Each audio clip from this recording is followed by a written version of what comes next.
So we often hear the concept of that we need to think outside the box. We're looking for people that work outside the box. I don't want the norm. I want people that look at things in different ways. We need items that are pushing the boundaries, right? This whole idea of that whatever's happening is something that we need to actually go through and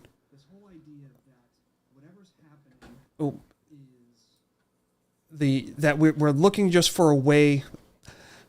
User error, like I had my sound coming on, but we've got people that are trying to they want something new, right? And I get it, I really do, right? We want people to think outside the box, but it's not something that I think everyone should be paying attention, or you should pay attention to it, but it's not something that everyone needs to necessarily completely buy into.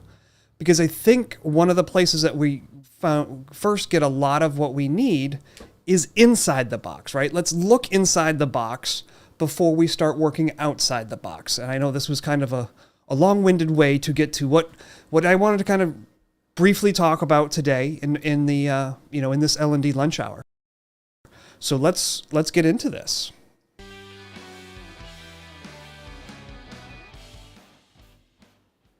All right. So, sorry for the choppy open. It's been a little while since we, since I did one of these. I missed last week, just due to, summer's coming up, right? And the one before that ended up being a morning one because I went to graduation. So I think we're going to, probably for the summer, we're going to probably move it away from Fridays with this happening or where these are going on.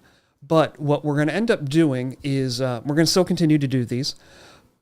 Today, I really, it's kind of a quick one. It's something I've been really tossing around in the back of my head. I haven't, didn't do a lot of production for it like sometimes I do, but it's an important point, right? We hear think outside the box, and how do we do that, right? And so it's one of the ones I actually had put a post up on this on LinkedIn a little while ago, but here was the idea, right? That I think we need to, and where I came to this from, and we'll come back over here. Oop, wrong one. This one, we're going to go over to that in just a moment. But picture the movie Apollo 13, right? Tom Hanks, Kevin Bacon, right? Bill Paxton, yeah, one of the Bills, right? But they're going to the moon. True story, but going to the moon, accident happens on the way, and they can't land.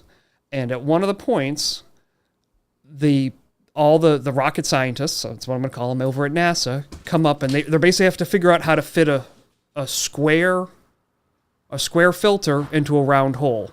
And they only had a certain amount of stuff, right? They take this big box, they pour it over on the table, right? We got to find a way to fit this into this. And so they're going through, and they're able to figure it out, right? So they actually had what's in, here's what we have to work with, and that's it. And in those restrictions bred the creativity to get what they needed. So that's the idea that's, I think is a driving factor that we really need to consider is what do we currently have in our repertoire, right? What software, what skills, what knowledge do we currently have that's going to help us and allow us to get past and do what we need to do, which could be, allowing us to work outside the box, but we're using what we already have, right? Repurpose, in L&D, let's call it, reusable learning objects, right? How do we go about those type of things? So to kind of just show this point today, I really wanted to dive into the concept of, we're going to show it, and I'm going to use it using PowerPoint, right? I think most of us have PowerPoint on hand. If you don't, probably have Google Slides. Maybe what I'm going to show would work a little different, but here's the idea. So my little challenge is, let's say we needed new icons. Right, and maybe there isn't a budget for it. We don't have, we don't have time to bring in the graphics designer team, or they don't have time to do it. But you need a series of icons, right? Obviously, we could go out and buy some. We could, search around. Maybe there's some that could be downloaded. But now, and now we get the dogs going. But you could get into some copyright issues. So how do we get into, if you were just download them? So how do we do it? How do we go about building some stuff, using what we have on hand? So for that, we're going to pop over here to PowerPoint.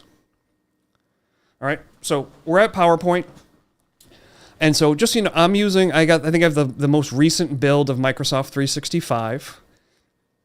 And in here, I want to show you a couple things that we're able to do, because as much as bad press people feel about PowerPoint, it's an amazing tool. And I think the more people take a little bit of time to learn about it and use it, the more you'll find other applications in which you can do it with. Some of the things I'm going to show in this today, especially as we're going to dive deeper into the OBS and, the way I'm maneuvering around, switching scenes and putting things, or switching what my camera feeds are, right? So if I was to come back to the office right from here, or if I pop over here to show you that LinkedIn post, all of this I'm doing within the program called OBS, Open Broadcast Software Project. Free program. I'm actually, one of the exciting things we're working on right now is I'm building out a course to teach people how to do this and really gear it towards how do we build lead virtual training using OBS as the tool to help make it a more engaging, fight that stagnant screen. And I'm kind of rambling today, so I apologize about that. But let's go back. We're going to come over here. So I'm going to show you some things in here, and we're looking at in terms of building some icons. But just like, what are our skills? What are we looking at inside the box?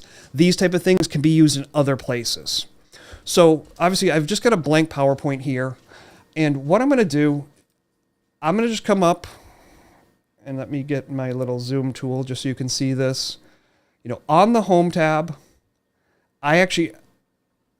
there's in the slide section, there's a layout button. And what I really don't want, you can obviously come in here on the blank slide. If I don't want these predetermined boxes, right? I can highlight them. I can click delete. But in reality, it's just much easier to come up to layout, drop this down, select blank, and it just takes those things out for me right away. All right. And so I've got this set up, and I think the default is when you open up a PowerPoint now, it's going to come in as a 16:9 ratio. But maybe I want that to be a different ratio. And for icons, I do. So I'm going to come up, and what I've just done, and sorry, often will do this where I'll click on something without first describing. But so from the home tab, I'm going to come up and I'm going to go over to the design tab. So click on design, the ribbon changes, and all the way over on the right-hand side, kind of where we could launch the design ideas, what I actually want to be is in this customize section, and I want to go to slide size. So I'm going to drop this down, and I'm going to come down, and I'm going to go to custom size, which once this launches, it's going to give me a dialog box, and I'm going to be able to set the actual parameters of what I want my slide deck to be. And so this is one, I actually use this a whole bunch, and obviously my computer's acting a little, it's slowed down. So I'm going to just pop back over here to this office thing so you don't have to just watch my PowerPoint. But this tool, as this is going, what this is going to allow us to do is we can set different parameters for my PowerPoint. So I have PowerPoints, sizes that I've set up that are specific to, let's say, the LinkedIn, the ideal image for LinkedIn posts, right? So if you want to have that square image that comes in LinkedIn, I've set up a PowerPoint that's directly for that. And so I just open that up, I add a new slide in, and I can start making my images that I will use for posts, right? I've got some that I've set up for the banners within LinkedIn, or banners within YouTube, or the banner that shows up when I create an event in Zoom, right? So some of these skills, like I said, we're going to learn a little bit of skill that's going to help us work with what we have, think what's inside our box, to then use it in different areas. So I'd love to hear, different ways that you guys use these things as well. But all right, so now that it's actually switched back, and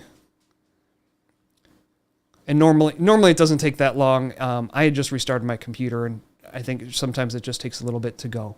But so I had come up, and I had chosen to go over to this, slide size. I dropped it down. I chose custom size. And now you'll see on this dialog box, it's showing us its slides are sized for a specific, right? So we've widescreen.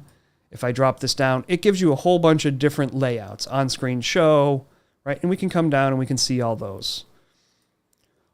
Or we can just get into the height and width, and I can just start typing in, whatever size I want, right? And it defaults it to inches, right? So if I want a 5-inch by 5-inch PowerPoint, I could do so, right? And keep in mind, what are we building? Like in this case, I want to build some icons.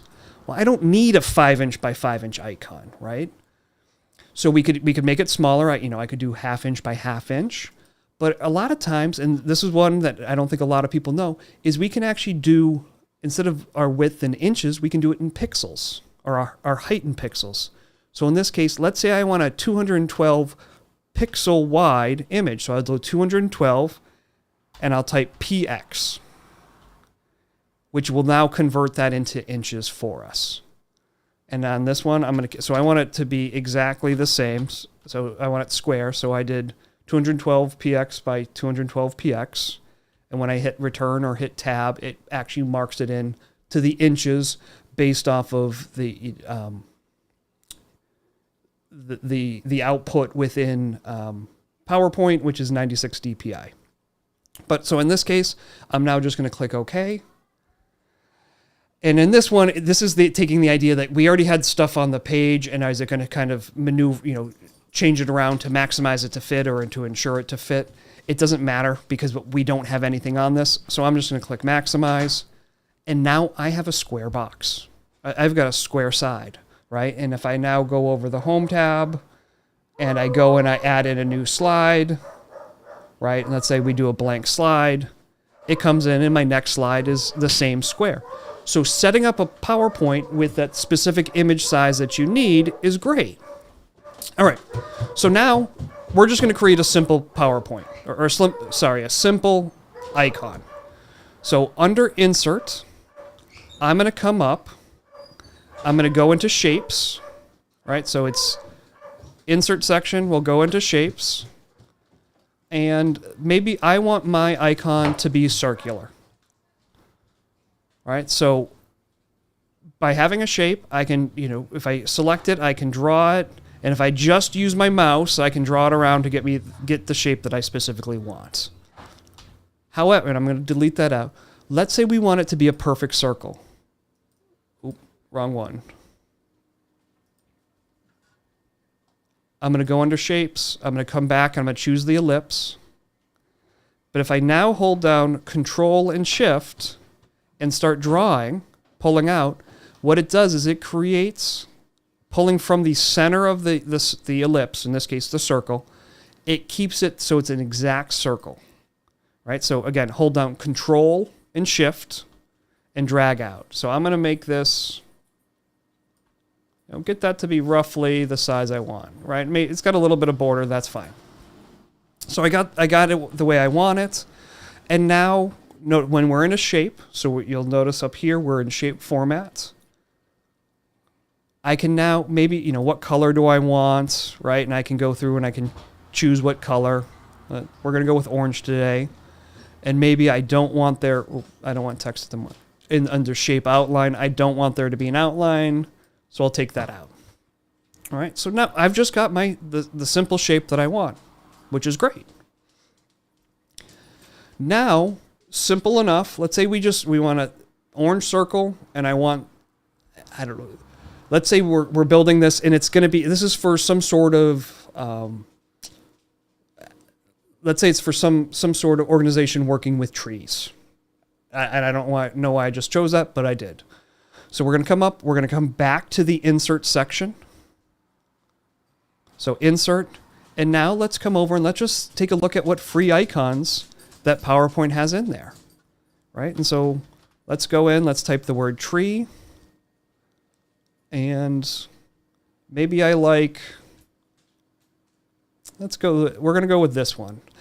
I like to go with the more, not the outline of one, but I like to go with the full color one. right? Or, so in this case, this one's all black versus the one that's a couple to the left or a few to the left, which would just be the outline of it. But again, personal preference. So we make our choice.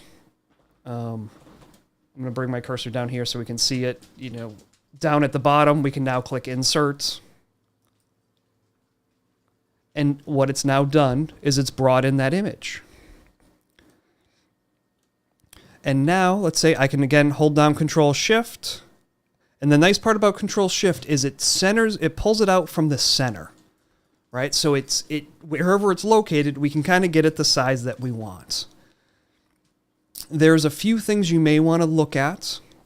Still, now when we have an image on the screen, you'll notice up at the top, it says Graphics Format, right? So before we had Shape Format, but now because I have an image selected, it's Graphics Format. And in the Arrange section, there's an Align button, right? So if I drop this down, I can align it to the left, align it to the center, right? So let's say I selected Align Left. What ends up happening is now my image, or whatever's highlighted, aligns whichever way I want.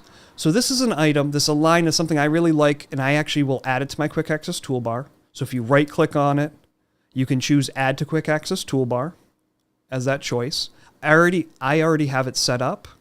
So mine, I have it right here. So regardless of what ribbon I'm on, right, like if I'm on the design one, I still have access to the Align one. I can drop it down and it's right there.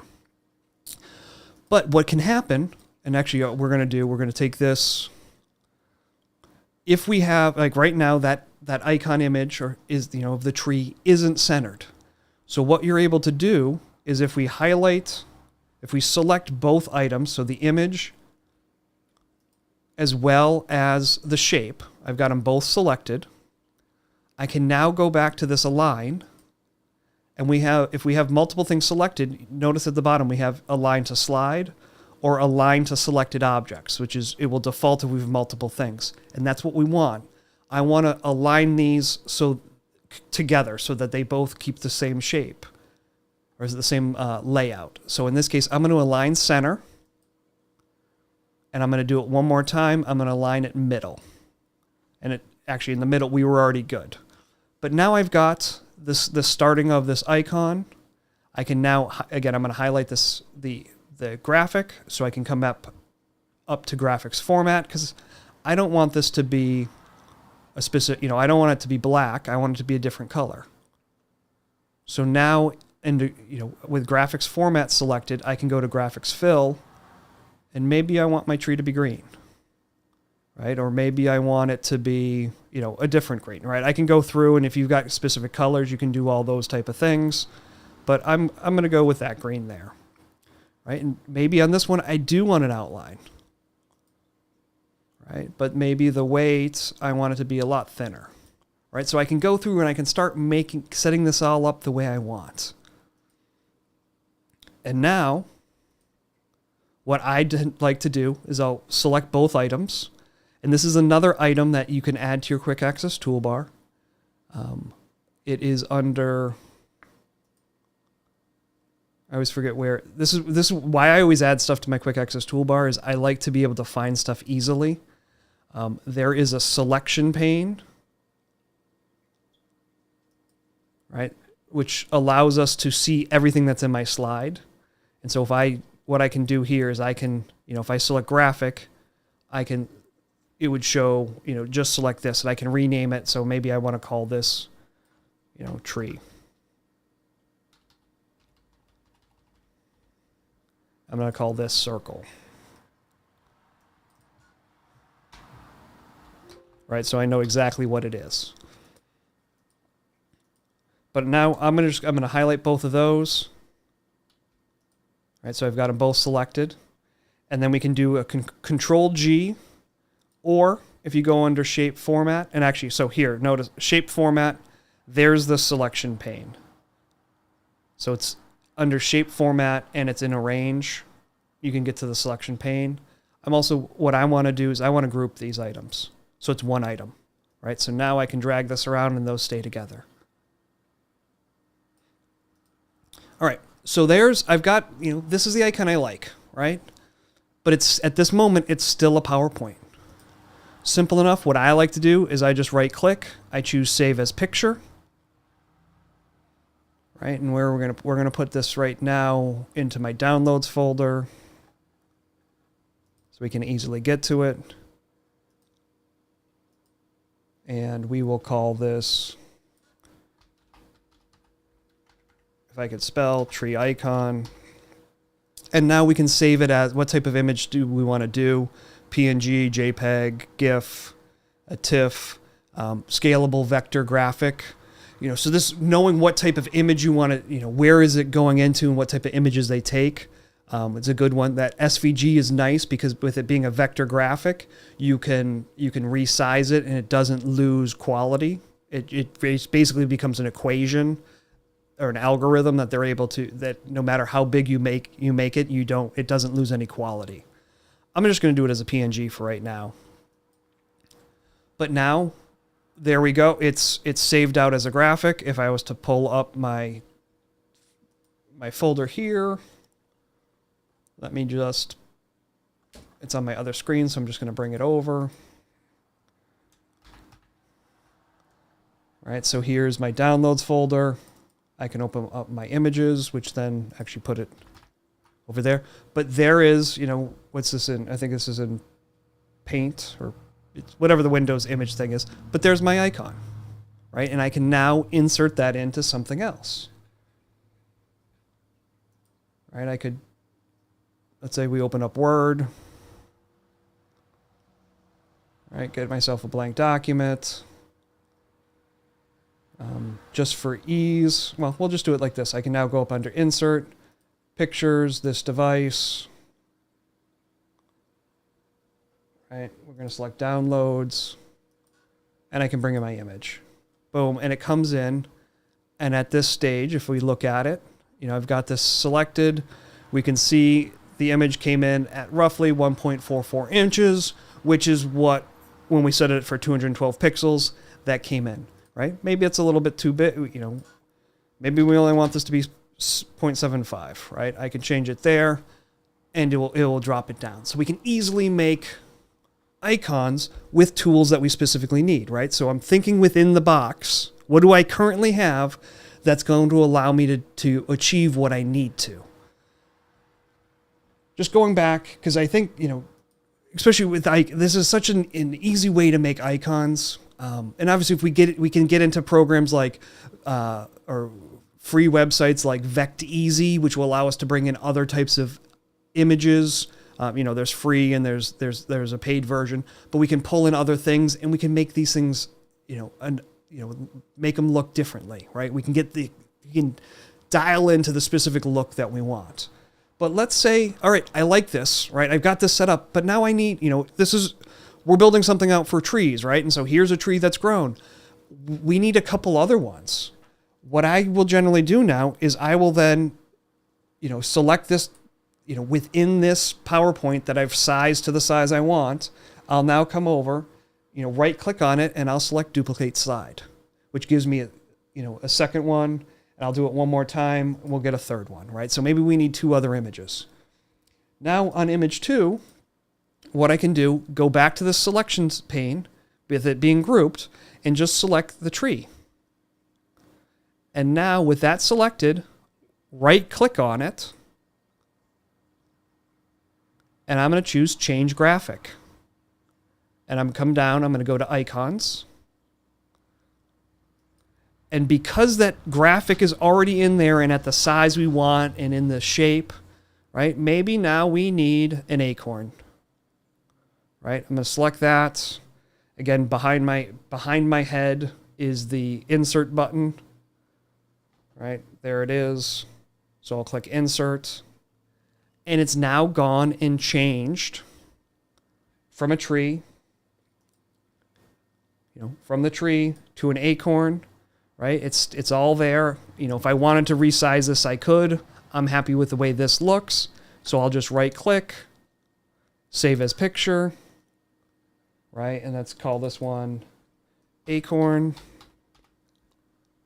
save, And then lastly, I'm going to come down, we'll change this one out. So again, I'm going to highlight the tree, right click on it, come back up to change graphic, right, from icons.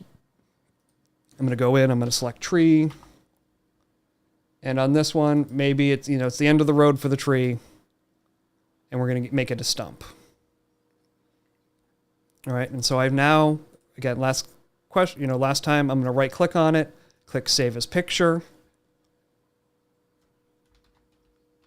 call this stump. So I now have 3 different images, and if we pop back over, right, I'm just going to give us a couple spaces, but I'll insert pictures from this device. It was in my downloads folder. There's the acorn. Insert picture, this device. There's the stump, right? And remember, the first one I had gone and resized it.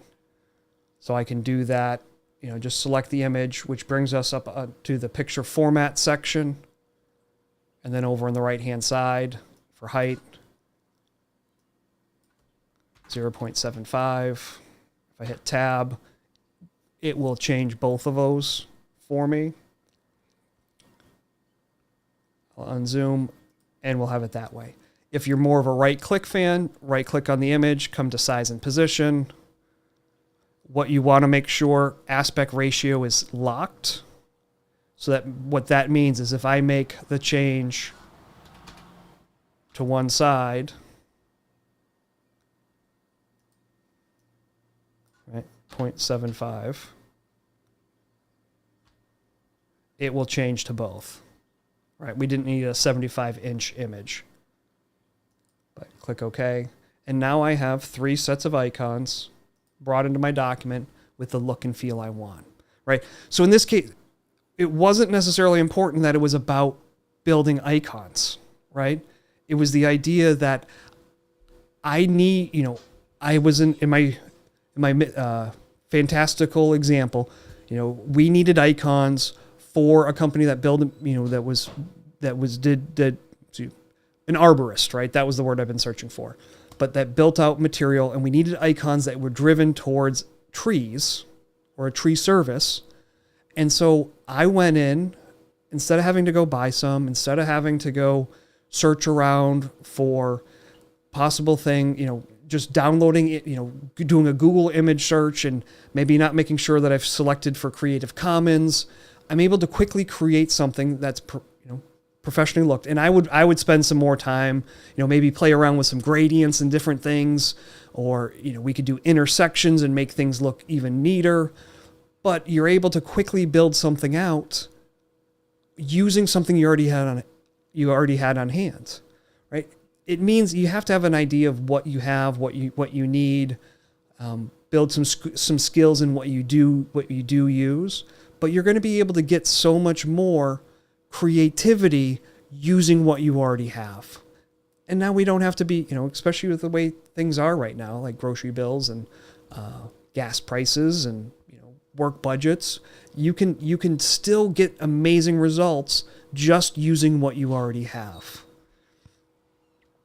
So, big thing for takeaways: look inside the box.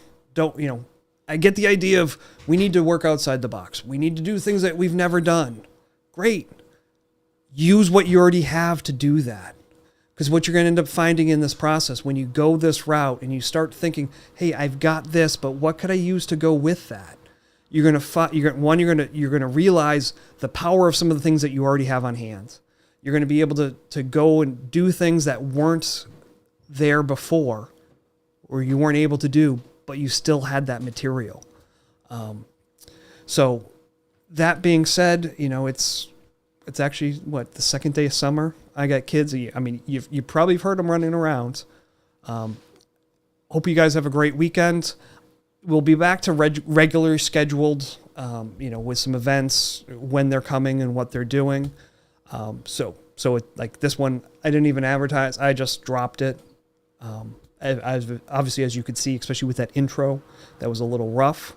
But, anything that you need, please reach out to me.